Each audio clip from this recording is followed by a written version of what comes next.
மொழியின் வளர்ச்சியில் நலம் விரும்பியாய், பேச்சு திறனில் நாவன்மை மிக்க நாவலராய், பட்டிமன்றங்களை சிறக்க செய்யும் படைப்பாளராய், கலை மாமணி விருது பெற்றனர் கலைஞராய், திரைப்படத்தில் தன் நடிப்பால் அனைவரையும் கவர்ந்த நடிகராய், திராவிட கழகத்தின் கொள்கை பரப்பு செயலாளராய், தமிழ்நாடு பாடநூல் கழக தலைவராய், தொலைக்காட்சியில் 1000க்கும் மேற்பட்ட நிகழ்ச்சிகளை நடத்தி வருபவரும், நல்லா பேசுங்க நல்லதையே பேசுங்க என்னும் தலைப்பில் பேச்சு திருவிழாவையும் பேச்சரங்கங்களையும் நடத்தி வருபவருமான நகைச்சுவை தென்றல் டாக்டர் ஐ. லியோனி அவர்களை உரையாற்ற வருமாறு அன்புடன் அழைக்கிறோம்.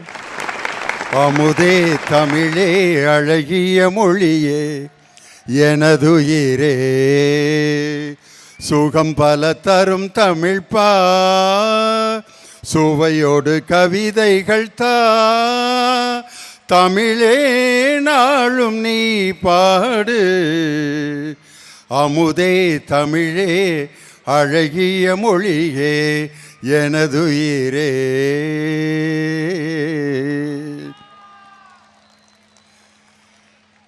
ஜெயராணி மெட்ரிக் மேல்நிலைப் பள்ளியின் 45வது ஆண்டு விழா தொடங்கியதிலிருந்து எல்லா நிகழ்வுகளுமே ஆங்கிலத்தில் நடைபெற்று கொண்டிருந்தது.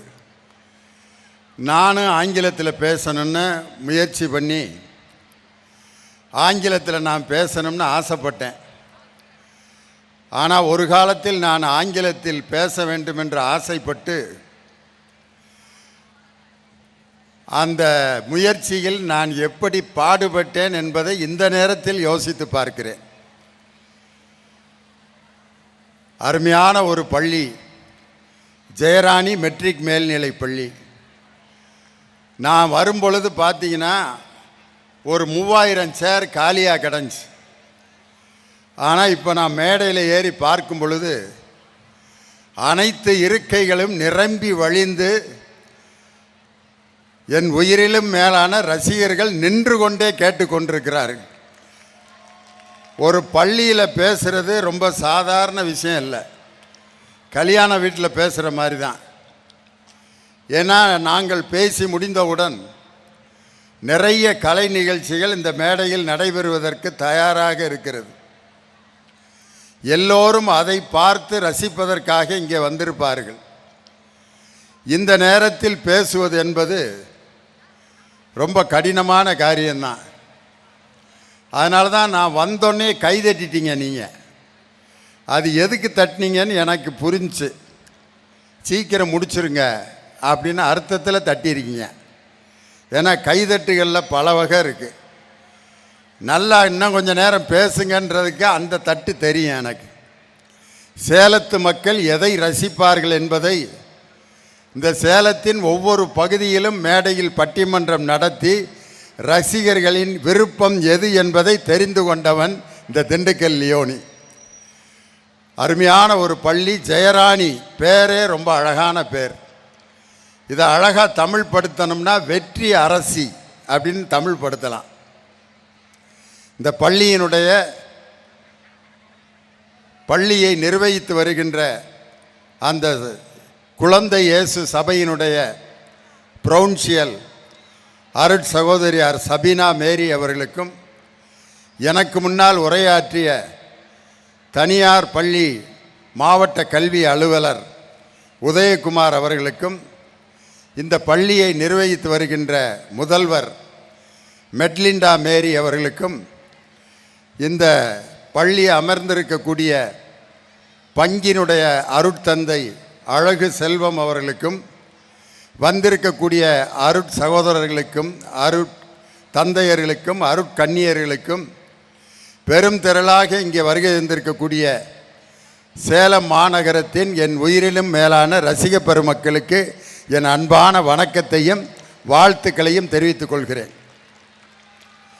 இந்த மேடையில் நான் வந்ததிலிருந்து நடந்த செயல்கள் ஒன்றொன்னா பார்த்துட்டே இருக்கேன். எங்களை வரவேற்று இந்த மேடைக்கு கூட்டிகிட்டு வந்தது யாருன்னா, 3 வயசுக்கு கீழே இருக்க குழந்தைங்க ஏஞ்சல் மாதிரி வேடம் போட்டுட்டு எங்களை மேடைக்கு கூப்பிட்டு வந்தாங்க.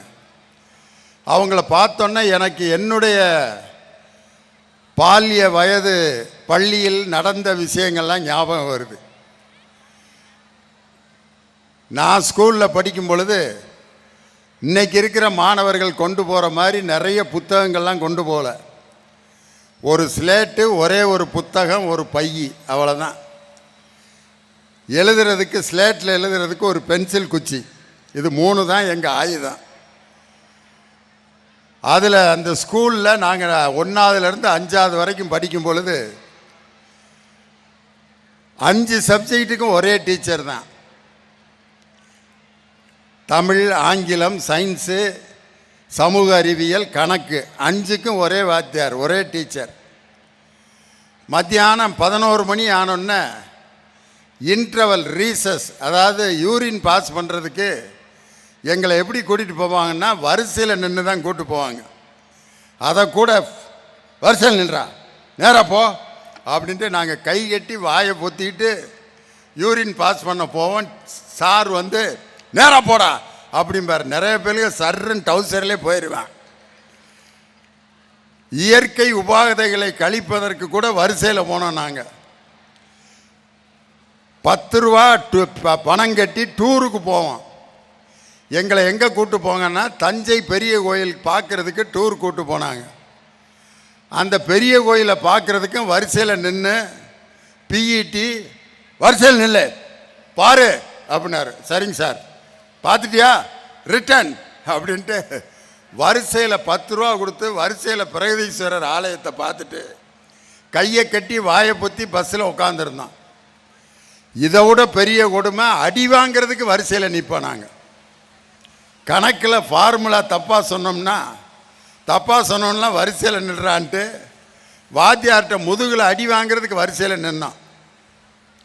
ஆனால் இன்றைக்கி ஒரு ஆசிரியர் அடித்தார்னா அரை மணி நேரத்தில் போலீஸ் ஸ்டேஷனில் டவுசரை போட்டு உட்காந்துருப்பார். ஆனால் இந்த காலத்திலும் போன வாரம் ஒரு பத்திரிகை செய்தியில் என்ன நடந்துச்சுன்னா, பள்ளிக்கூடத்துக்கு ஒரு பெற்றோர் வந்து குழந்தைய விட வந்திருக்காங்க. அந்த குழந்தைய விட்டுட்டு ஆசிரியருக்கு 3 பெரம்பு வாங்கி கொடுத்துருக்காங்க. சார், மற்ற குழந்தைகளை அடிக்காதீங்க, என் பிள்ளைய அடிங்க, உங்களை நாங்கள் ஒன்றும் சொல்ல மாட்டோம், எனக்கு என் பிள்ளை ஒழுங்காக இருந்தால் போதுன்ட்டு இந்த காலத்தில் ஆசிரியருக்கு பெரம்பு வாங்கி கொடுக்குற பெற்றோர்களும் இருக்காங்க. நான் இன்னைக்கு சொல்கிறேன், ஆசிரியர்கள் கையில் பெரம்பு இருக்கிற வரைக்கும் இந்த நாட்டில் ஒழுக்கம் சிறப்பாக இருந்தது. ஆசிரியர்கள் பெரம்பை என்னைக்கு கீழே போட்டாங்களோ அந்த குச்சி இன்னைக்கு போலீஸ்காரங்க கைக்கு போயிடுச்சு. ஆசிரியர்கள் கையில் இருந்த குச்சி இன்று காவல்துறையின் கையில் போனதற்கு காரணம், பெற்றோர்கள் அவர்களுடைய குழந்தைகளை ஆசிரியர்கள் அடிக்கக்கூடாதுங்கிற மனநிலைக்கு வந்துட்டாங்க. இன்னைக்கு மேடையில் எங்களையெல்லாம் அறிமுகப்படுத்தினாங்க பெண் குழந்தைகள். அதுக்கு முன்னாடி ஒரு பரதநாட்டியம் நடந்துச்சு. அதை பார்த்து ரொம்ப அசந்து போனேன் நான். பின்னாடி பெண் குழந்தைகள்லாம் ஆடினாங்க. நடுவில் ஒரு சின்ன பையன், ஒரு ஆண், ஒரு மாணவன் அந்த பெண் குழந்தைகளை விட ரொம்ப அற்புதமாக நளினத்தோடு அந்த பரதநாட்டியத்தை ஆடினதை பார்த்து மெய் சிலிர்த்து போனேன். அந்த மாணவனுக்கு என்னுடைய மனமார்ந்த பாராட்டுக்கள். அந்த பாட்டு வந்து அழகான கல்யாணி ராகத்தில் ஒரு பாடல் பாடப்பட்டது. நாட்டிய ஜதி பாடி நடமாட வந்தோம், நாயகன் இயேசுவின் பாதம் பணிந்து அப்படின்னு கல்யாணி ராகத்தில் ஒரு பாடல். அதே மாதிரி எங்களை அறிமுகப்படுத்திய அந்த குழந்தைகள், நானே எத்தனை வெளிநாட்டுக்கு போனேங்கிறத மறந்துட்டேன். இப்போ என்னைய சொல்ல சொன்னால் கூட எனக்கு மறந்து போயிடும். ஆனால் அழகான ஆங்கிலத்தில் பிரில்லியண்ட்டாக பேசிய அந்த குழந்தைகளுடைய ஆங்கிலத்தை பார்த்து மெய் சிலிர்த்து போனேன் நான். த பெஸ்ட் ஸ்போக்கன், அருமையான ஆக்சண்ட். காரணம், ஆங்கிலத்தில் பேசுகிறதுக்கு எனக்கு ஒரு பெரிய சோதனை நடந்துச்சு. ஆஸ்திரேலியாவுக்கு பட்டிமன்றம் நடத்த போயிருந்தோம். அப்போ என் பாஸ்போர்ட்டை கொண்டுக்கிட்டு ஆஸ்திரேலியாவில் இருக்க இமிக்ரேஷன் ஆஃபீஸர்கிட்ட கொடுத்து எனக்கு தெரிஞ்ச இங்கிலீஷில் அவர்கிட்ட சொன்னேன், good morning sir, I am Leoni from Tamil Nadu. I am coming here to Australia to perform pattimandram in Sydney and Melbourne. I want immigration in my passport. இதுக்கு மேலே நான் என்னையா சொல்கிறது? அந்த ஆஸ்திரேலியாக்காரருக்கு நான் பேசுகிற ஆங்கிலம் புரியல. அவர் ஆங்கிலத்தில் பேசுகிறாரு. எப்படி பேசுகிறாரு?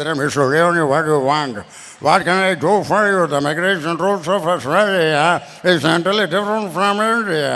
யோ என்னையா சொல்கிற, ஒன்றுமே புரியலையா அப்படின்ட்டு திரும்ப சுருக்கமாக சொன்னேன். லியோனி, தமிழ்நாடு, இந்தியா, பட்டிமன்றம், Sydney, Melbourne, Tamil program, passport, seal, immigration. Goundamani Senthil மாதிரி பேசி பார்த்தேன். அப்போயும் அவர்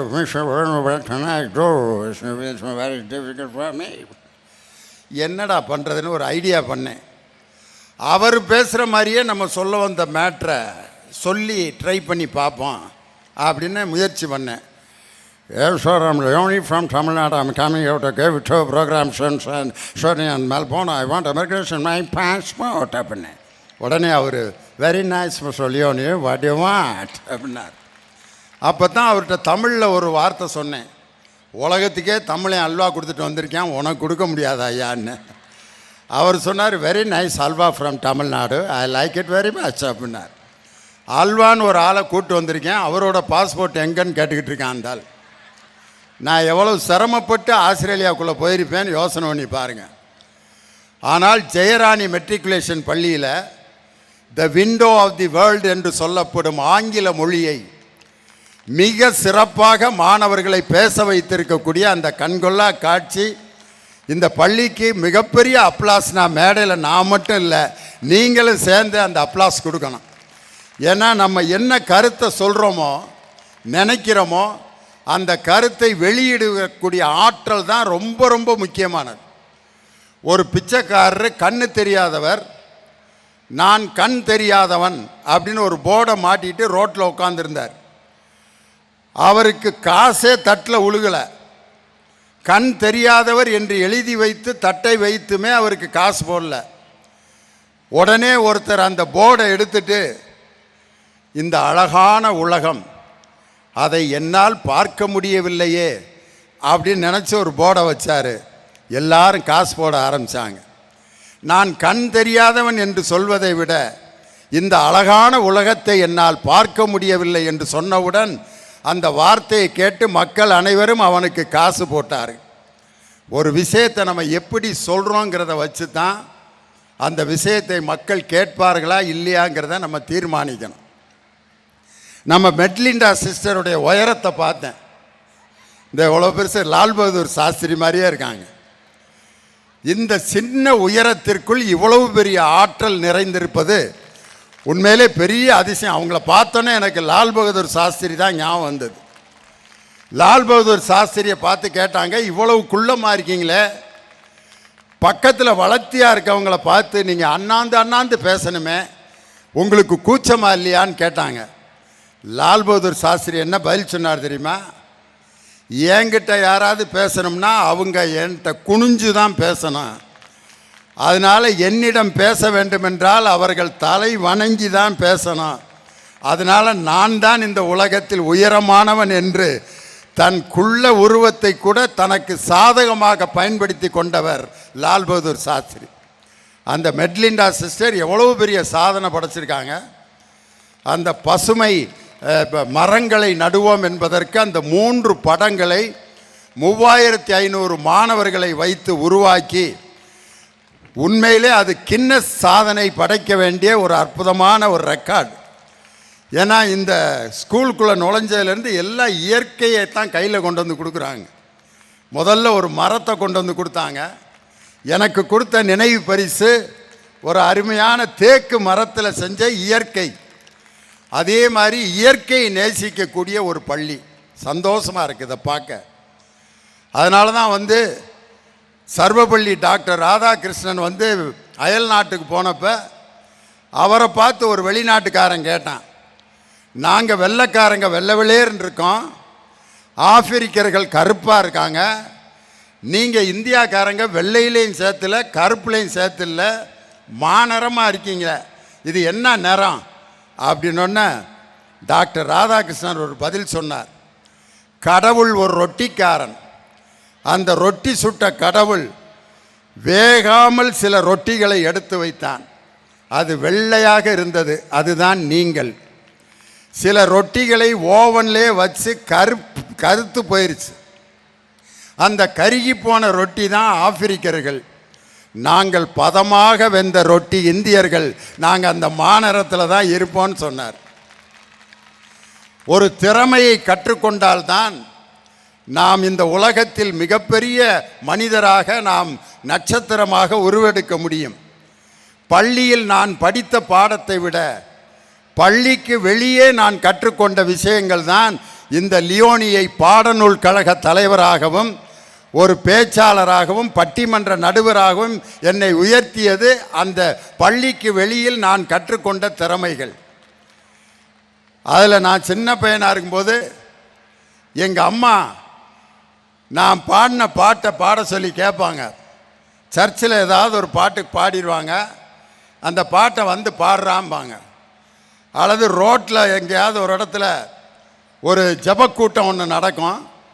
அந்த ஜபக்கூட்டத்தில் பாடுற பாட்டை என்னை கூட்டு போய் காட்டுங்கம்மான்னொன்னே எங்கள் அம்மா அந்த ஜபக்கூட்டத்தில் கூட்டு போய் அந்த பாட்டை கேட்க சொல்லுவாங்க. கேட்டுட்டு வந்து நான் பாடுவேன். சினிமா பாட்டை பாட சொல்லி கேட்பாங்க.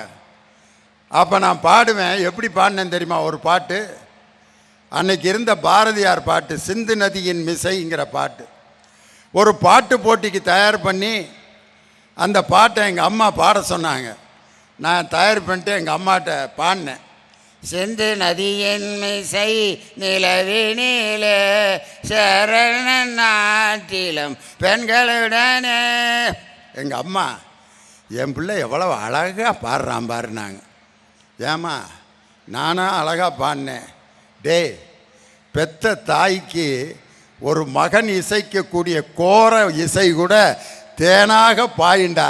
நீ மேடையில் என்னைக்காவது ரசித்து பாடி மக்களின் கைதட்ட நீ வாங்குவன்னு சொல்லி அன்னைக்கு முதலில் எனக்கு கைதட்டிய என் தாய் தான் இந்த உலகம் முழுவதும் எனக்கு கைதட்டுகளை பெற்று கொடுத்தவள். அது மட்டும் இல்லை, எங்கள் வீட்டில் எங்கள் அண்ணன், ரெண்டாவது அண்ணன், நான் 3 பேர். சின்ன பிள்ளைங்களாக இருக்கப்போ எங்கள் அம்மா எங்கள் 3 பேரையும் ஒரு ஜன்னலில் உட்கார வச்சு சாயந்தரம் ஸ்கூல் முடிஞ்சு வந்தோடனே மீதி இருக்க சோறெல்லாம் சாம்பார் ஊற்றி அந்த உருண்டையாக சோறு பிடிச்சி எங்களை ஜன்னலில் உட்கார வச்சு கொடுப்பாங்க. நாங்கள் சாப்பிடுவோம். ஒரு 5 ஸ்டார் ஹோட்டலில் 5000 ரூபா கொடுத்து சாப்பிட்டாலும் அந்த தாயின் கையில் வாங்கி அந்த உருண்டை சோறு அந்த சுகம் இதுவரை நமக்கு கிடைக்கவே இல்லை. அதில் எங்கள் அண்ணன், ரெண்டாவது அண்ணன், நான் 3 பேர் உட்காந்துருப்போம். ஒரு நாள் எனக்கு ஓரத்தில் நான் உட்காந்துருந்தேன். எங்கள் அம்மாட்ட சண்டை போட்டேன். ஏம்மா, நாளையிலேருந்து நான் தான் நடுவில் உட்காருவேன் அப்படின்னேன். எங்கள் அம்மா, வேணாம் போட, அவன் தான் 2வது பிறந்தான், அவன் தான் நடுவில் உட்காருவான். இல்லை போ, சோறு எடுத்து நான் குப்பையில் போட்டுருவேன் அப்படின்னு சண்டை போட்டேன். எங்கள் அம்மா எங்கள் அண்ணனை கூப்பிட்டு, நீ ஓரத்தில் உட்கார்றா, புடியாக பிடிச்ச நாய், வந்து நடுவில் உட்கார் அப்படின்னு உட்கார சொல்லிட்டு எங்கள் அம்மா கோவத்தில் ஒரு வார்த்தை சொன்னாங்க. நடுவில் உட்காந்துட்டேன். ரொம்ப சந்தோஷம். வாழ்நாள் முழுவதும் பாரு நீ நடுவுலையே தாண்டா உட்காந்து கிடப்பேன்னாங்க. எங்கள் அம்மா அன்னைக்கு விட்ட சாபம் 32 வருஷமாக நடுவுலையே தான் உட்காந்துருக்கேன். பெத்த தாய் விட்ட சாபம் கூட ஒரு மகனுக்கு வரமாக மாறும். இப்படி என்னுடைய திறமைகளை ஒவ்வொரு இடத்திலேயா என்னை வளர்த்து கொடுத்தது நான் படித்த பள்ளி. நான் படித்த பள்ளியினுடைய அதிபர் தந்தை இங்கே வந்திருக்காங்க, ஃபாதர் அருள்தாஸ், சென்ட் மேரிஸ் பள்ளி திண்டுக்கல்ல. நான் படித்த அந்த ஸ்கூலில் 7th படிக்கும்போது ஒரு பேச்சு போட்டி நடந்தது. மாநிலம் முழுவதும் இருந்து பெரிய பெரிய ஸ்கூலில் இருந்தெல்லாம் பேச்சு போட்டி பேசுகிறதுக்கு மாணவர்கள் வந்தாங்க. நான் படித்தது ஒரு சாதாரண ஸ்கூல், சென்ட் பால்ஸ் மிடில் ஸ்கூல்னு. 7th A பாரதியாரை பற்றி தலைப்பு. வாத்தியார் ஒரு பேப்பரில் எழுதி கொடுத்துருக்காரு. அதை வாங்கி பாக்கெட்டில் வச்சுக்கிட்டு பேச்சு போட்டிக்கு போயிட்டேன். பெரிய ஸ்கூல், ஒரு மெட்ரிகுலேஷன் ஸ்கூல்லேருந்து ஒரு பையன் டை ஷூலாம் போட்டு வந்து பேச்சு போட்டிக்கு அவனும் வந்திருக்கான். அவனுங்களெல்லாம் பார்த்தோன்னே எனக்கு முடிவு பண்ணிட்டேன், வேணாம்டா இவனுங்களோட போட்டி போட்டு நம்ம என்றைக்கு ப்ரைஸ் வாங்கிறது, எந்திரிச்சு போயிடலான்டான்னு என் ஃப்ரெண்டை கூப்பிட்டுட்டு கிளம்ப போனேன். என் பேரை அனௌன்ஸ் பண்ணிட்டாங்க. லியோனி 7ஆம் வகுப்பு பி பிரிவு, சென்ட் பால்ஸ் மிடில் ஸ்கூல். எனக்கு முன்னாடி ஒருத்தன் பாரதியாரை பற்றி முழங்கிட்டான். அச்சமில்லை, அச்சமில்லை, அச்சம் என்பது இல்லையே, உச்சி மீது வானிடிந்து வீழுகின்ற போதிலும் அச்சமில்லை அப்படின்னு பேசிட்டு அவனுக்கு தான் பிரைஸ் கிடைக்கணும்னு முடிவு பண்ணிட்டான். நான் போனேன் மேடைக்கு, பயம், கைகாலெலாம் நடுங்குது. எங்கள் அம்மா, மகனே எப்படியாவது ப்ரைஸ் வாங்கிட்டு வரணும்டா அப்படின்னாங்க. சரிங்கம்மா வாங்கிட்டு வந்துடுறேம்மா அப்படின்னு எங்கள் அம்மா பவுடர்லாம் போட்டு நடுவில் கோல்டு எடுத்து சீவி விட்டு புள்ள ப்ரைஸ் வாங்கி வருவான்னு மேக்கப்லாம் போட்டு அனுப்பியிருந்தாங்க. என்னுடைய முதல் மேடை பேச்சு 7ஆம் வகுப்பு படிக்கிறப்ப எப்படி இருந்துச்சு தெரியுமா? நான் இந்த பேச்சு போட்டியில் எடுத்துக்கொண்ட தலைப்பு பாரதியார். பாரதியார் ஒரு பாரதியார், அவர் ஏன் பாரதியார்? அந்த பாரதியார் ஒரு பாரதியார். பாரதியார் பாரதியார் அந்த ஒரு வார்த்தையை தவிர அம்புட்டு மறந்து போச்சு. பேச்சு போட்டி நடத்தி இருந்த வாத்தியார் ஓங்கி மண்டல தட்டி ஒரு ஆள் மோரையும் பாரு, பேச்சு போட்டிக்கு வந்திருக்கேன் ஆளை. அழுதுகிட்டே வீட்டுக்கு வர்றேன். எங்கள் அம்மா வாசலில் உட்காந்துருக்காங்க, மையன் ப்ரைஸ் வாங்கிட்டு வருவான்ட்டு. எங்கடா ப்ரைஸு? எங்க அடிச்சு விட்டாங்கம்மா, ஒரு வரி கூட பேச முடியலம்மா, இனிமேல் நான் பேச்சு போட்டிக்கே போகலம்மான்னு. என் தாய் சொன்னாங்க, அந்த வாத்தியார் என்னடா முடிவு பண்ணுறது என் பிள்ளைய பற்றி? அடுத்த பேச்சு போட்டியில் நீ தான்டா ப்ரைஸ் வாங்குறேன்னாங்க. வேணாம்மா, திரும்ப அடிப்பாங்க, வேணான்னு சொன்னேன். திரும்ப ஸ்கூலில் மட்டும் ஒரு பேச்சு போட்டி நடந்தது. இந்திய ஒருமைப்பாட்டை பற்றி ஒரு 10 வாக்கியம் எங்கள் அம்மா எழுதி கொடுத்த அந்த வரியை சத்தம் போட்டு பேசி வாசித்து முடிச்சிட்டேன். எனக்கு அப்போ கிடச்சது 3rd ப்ரைஸ் தான். 3வது பரிசுக்குனே பள்ளிக்கூடத்தில் ஒரு பொருள் வச்சுருப்பான், பிளாஸ்டிக் சோப் டப்பா. 7th படிக்கிறப்ப நான் வாங்கிய அந்த பிளாஸ்டிக் சோப் டப்பா தான் 1996இல் அமெரிக்காவில் நடைபெற்ற அகில உலக தமிழர்களின் மாநாட்டிலே லியோனி பேசி அங்கு ஒரு நினைவு பரிசை வாங்கும் பொழுது எனக்கு கண் முன்னால் தோன்றியது என் பள்ளியில் கொடுத்த அந்த பிளாஸ்டிக் சோப் டப்பா தான் லியோனியை பெரிய பேச்சாளனாக மாற்றியது. அந்த நம்பிக்கை. வெற்றி அரசி என்று பெயர் வைத்திருக்கும் ஜெயராணி பள்ளியில் வெற்றி என்பது எப்போது கிடைக்கும்? பல அனுபவங்களின் தொகுப்பு தான் வெற்றி, பல தோல்விகளின் முடிவுதான் வெற்றி, பல சிக்கல்களின் தொகுப்பு தான் வெற்றி, பல அவமானங்களின் இறுதி முயற்சி தான் வெற்றி, பல நம்பிக்கைகளின் தொகுப்பு தான் வெற்றி. ஜெயராணி பள்ளி வெற்றிக்காகவே பிறப்பெடுத்து வெற்றிக்காகவே மாணவர்களை உருவாக்கி கொண்டிருக்கக்கூடிய பள்ளி. மாணவர்களுக்கு எல்லா விதமான அனுபவங்களையும், இசை ஆற்றலையும், பேச்சாற்றலையும், தானாக சிந்திக்கக்கூடிய ஆற்றலையும். இன்னும் ஒரு சிறப்பு என்னன்னா, இந்த பள்ளியிலேயே கம்ப்யூட்டர் சயின்ஸுக்கென்று ஒரு தனி பாடநூலை உருவாக்கிய ஒரு பள்ளி இந்த ஜெயராணி பள்ளியாகத்தான் இருக்கும். எனக்கு மேடையில் ஒரு பெரிய சிறப்பு என்னன்னா, தமிழ்நாடு முழுவதுக்கும் பாடநூலை வழங்குகின்ற அந்த நிறுவனத்தின் தலைவருக்கு ஜெயராணி ஸ்கூலில் தயாரிக்கப்பட்ட பாடநூலை என் கையில் கொடுத்து வெளியிட வைத்தார். அதனால் பாடநூலை உருவாக்குகின்ற அளவுக்கு ஆசிரியர்கள் மிகவும் திறமைசாலிகள். இந்த பள்ளிக்கென்று ஒரு பாடலை உருவாக்கி அந்த பாடலையும் என் மூலம் வெளியிட வைத்தார்கள். அப்படி இங்கு பயின்று கொண்டிருக்கக்கூடிய மாணவர்கள், நீங்கள் படிப்பிலே எவ்வளவு மார்க் வாங்குகிறீர்கள் என்பது முக்கியம்தான். அதைவிட இந்த பள்ளிக்கு வெளியே, இந்த பள்ளிக்கு அல்லாத உங்களுக்கு கிடைக்கும் வாய்ப்புகள் அனைத்தையும் பயன்படுத்தி ஒரு பேச்சாளனாக, ஒரு பாடகனாக, ஒரு நடன கலைஞனாக, ஒரு ஓவியனாக, உங்களுடைய பள்ளியினுடைய முதல்வர் போல பசுமையை உருவாக்குவதற்கு ஒரு கிண்ண சாதனை படைக்கக்கூடிய படைப்பாளிகளாக நீங்கள் உருவாக வேண்டும் என்று இந்த அருமையான நேரத்திலே வாழ்த்து தெரிவித்து, நிறைய கலை நிகழ்ச்சிகள் இந்த மேடையில் நடைபெற இருக்கின்றன. அதற்கு இடையில் உங்களை நான் சோதிக்க விரும்பாமல், ஜெயராணி பள்ளி அதன் பெயருக்கு தகுந்தாற்போல் வெற்றிமிக்க அரசிகளையும் வெற்றியை உருவாக்கும் அரசர்களையும் உருவாக்குகின்ற பள்ளியாக வளரட்டும், வாழட்டும் என்று உங்கள் அனைவரின் சார்பாக வாழ்த்து தெரிவித்து விடைபெறுகிறேன். நன்றி, வணக்கம்.